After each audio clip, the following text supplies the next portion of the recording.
All right, so everyone, we are moving into our last session of the day. So California, like we've learned, has made some strides, including student voice in the discussions happening about education. We just learned a ton of history from the panel discussion, but we can also learn from looking at other places than California. So our last guest is Andrew Brennan, who is a National Geographic Explorer and Fellow supporting youth-led movements across the globe. So he's here to tell us some stories that we can learn from. So welcome, Andrew, and we're excited to hear from you.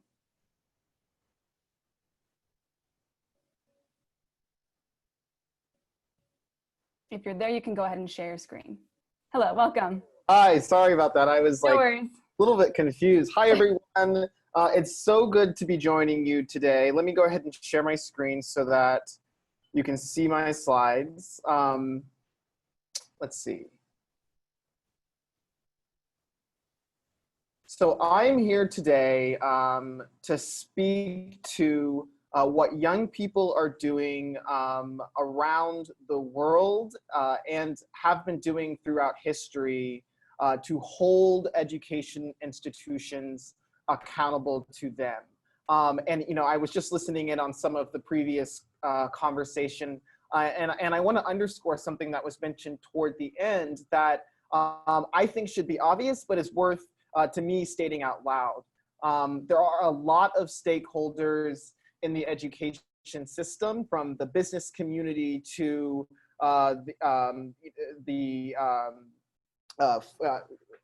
local decision makers, to folks in the social sector, the nonprofit community.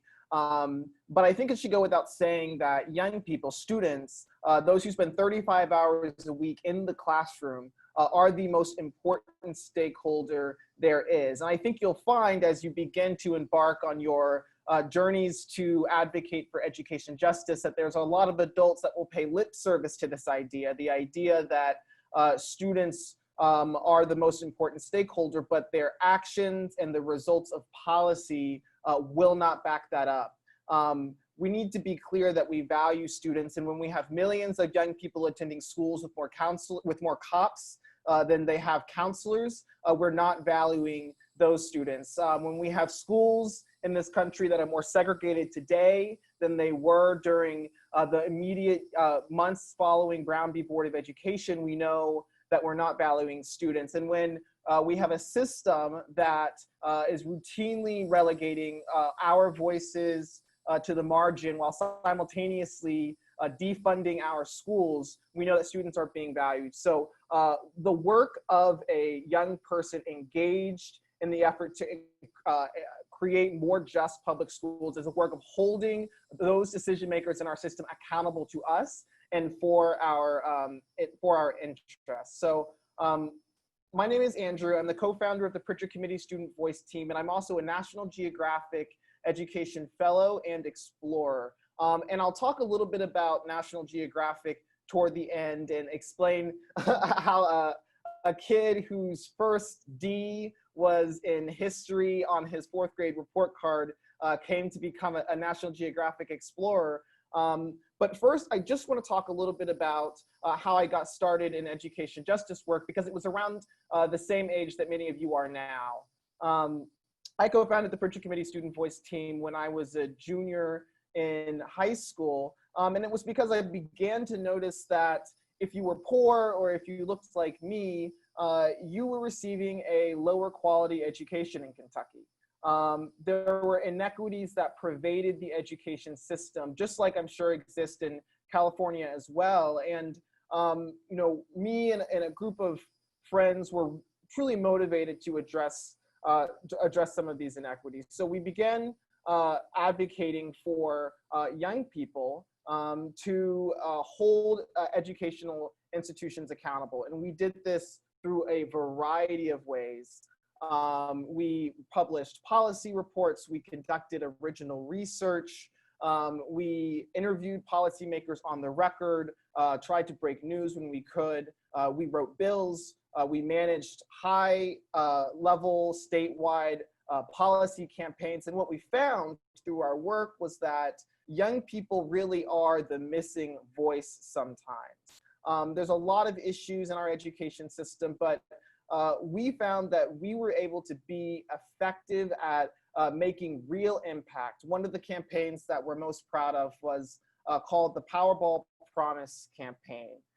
We identified a loophole in the Kentucky state education budget that had allowed lawmakers to divert millions of dollars intended for need-based scholarships to fill other holes in our budget. And what was most concerning for us about this policy loophole was that while the money to support merit-based scholarships, which largely went to upper income students, was untouched, it was only the funds meant to support lower income students that were being diverted. So we launched a statewide campaign, and in 1 year alone, by drawing attention to the issue, by reaching out to our state legislators, by writing op-eds and doing media interviews and organizing our community, we were able to get $14 million that was going to be diverted from the scholarship fund back into the fund, which supported college scholarships for over 8,000 Kentucky students. What that said to us was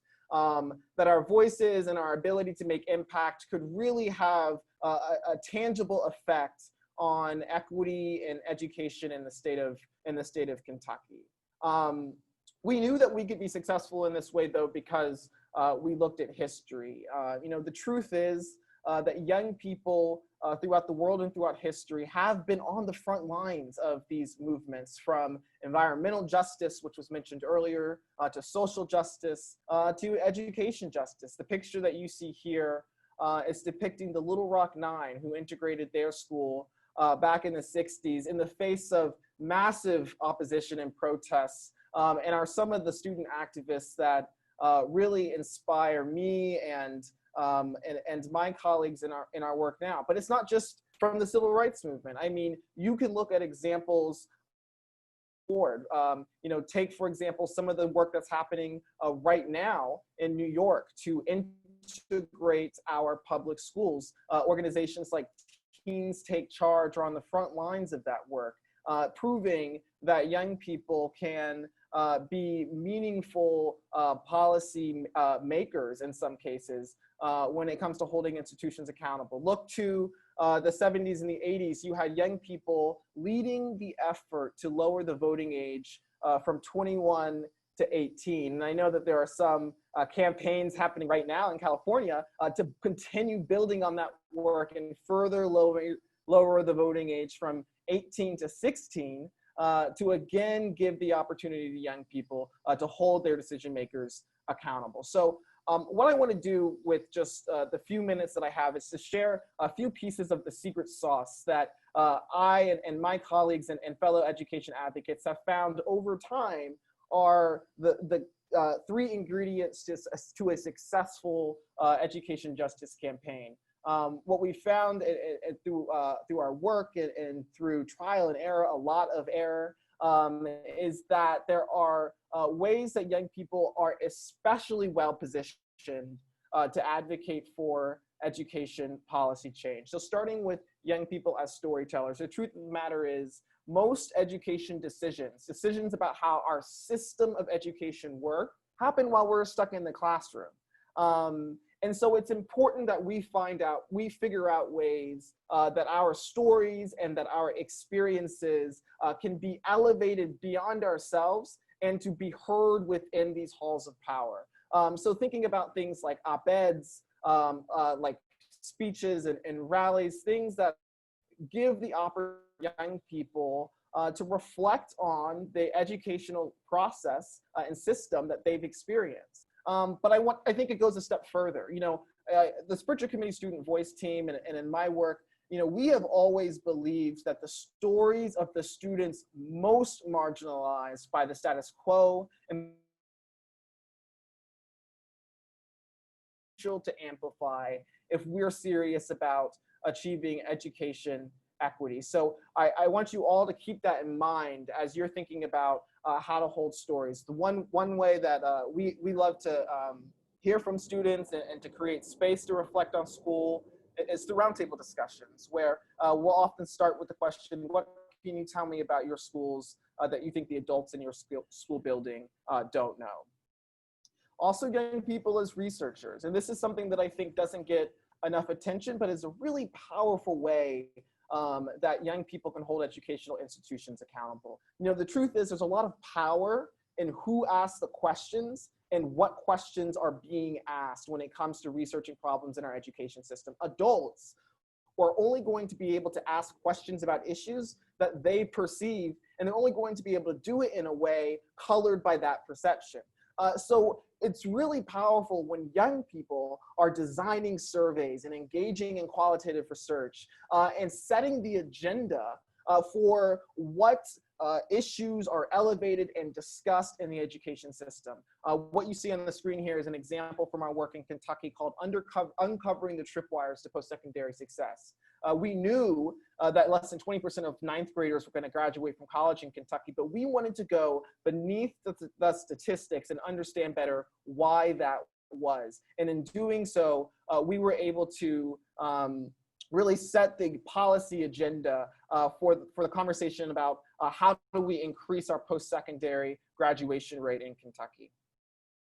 And finally, I just want to point out students as organizers. And I think this is the one that would be most familiar to a lot of the people on this call. I think this is what captures the most media attention. But you know, there's things about young people that make us especially effective organizers that if you're able to embrace, you can really have a meaningful impact. You know, we have networks of young people across the state and across the country. You know, the advent of social media and you know, our ability to have friends that we keep up with, even if they're not in our neighborhoods or in our states, that is a superpower that we have. We can learn from one another. For example, you all should be learning from students in Texas who are fighting for a more equitable school funding formula as you think about what equitable funding means in the context of California. You should be learning from the students in New York who are organizing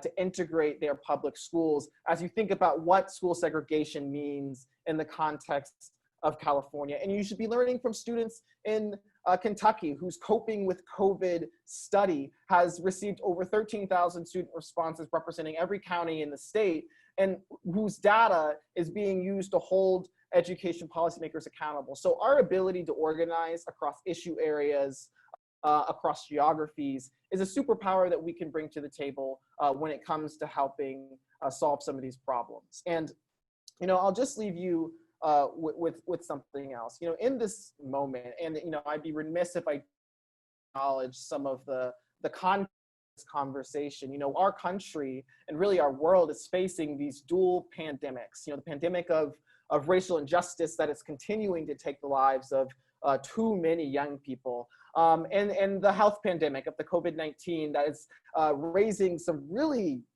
deep questions about what does education mean, how is it delivered, and what will it look like as we return to school in the fall. But while that is, you know, can be a little bit depressing, what gives me hope, and especially in my role at National Geographic, is looking around the world and seeing how young people in this very moment are leading marches in the streets. They're insisting on the humanity of Black lives. They're insisting on the eradication of white supremacy, and they are demanding more equitable public schools in this country, the richest country in the history of the world. So I stand with those young people, and I stand with all of you who are interested and who are dedicated to doing the work to improve our public schools. You know, there's a lot of work to be done, and I want to underscore that it is not just that young people can be doing this work.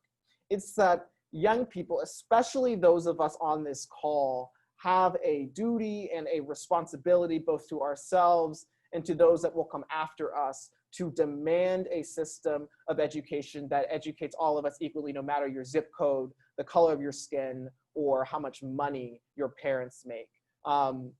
Through my work at National Geographic, I am trying to connect a global network of young leaders that we're calling #GenGeo. You know, what we're trying to do with GenGeo is create the networks that young people can rely on for support, for guidance, to learn more, and to really do the work that those activists who came before us have done to create a more just and equitable system. So I just want to close with thank you. Thank you for showing up to this. Thank you for your passion, your dedication to your communities. And I'll just say this also, for your optimism to the future. I know things are really uncertain in society right now, but when I talk to young people, when I hear from young people all around the world, the one thing that brings people together is a sense of optimism. So thank you very much. And I'll just end with this.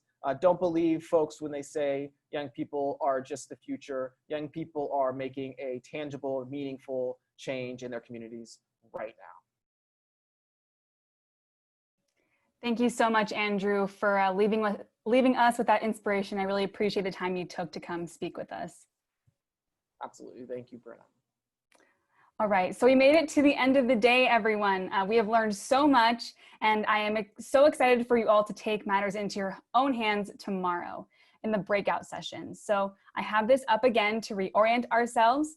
We're making it to the last session, which is working together, and that's really what tomorrow is all about. You'll be joining 2 breakout sessions, and we will work with the organizations that you chose when you submitted that form. Good news about the breakouts tomorrow. We have been able to make it so that all of you will get your first 2 choices. Here are the organizations, just for reference. But we also want you to take the survey on this slide. So I'm actually going to pause so you can do it now. So please do that while we're sitting here together. You can type the link on the slide. Note the capital E in Ed100 and the hyphen, along with the lowercase d. So please go ahead and write that down so you can have it for reference. If we can go back to the last slide. And then also, again, just our social media handles and our hashtag. So hopefully you have written that down. And it is also in the chat. So we can move on to the next slide. I look forward to seeing you all tomorrow. Please be here by 9:45. Thank you again for an amazing day, and we look forward to seeing you tomorrow.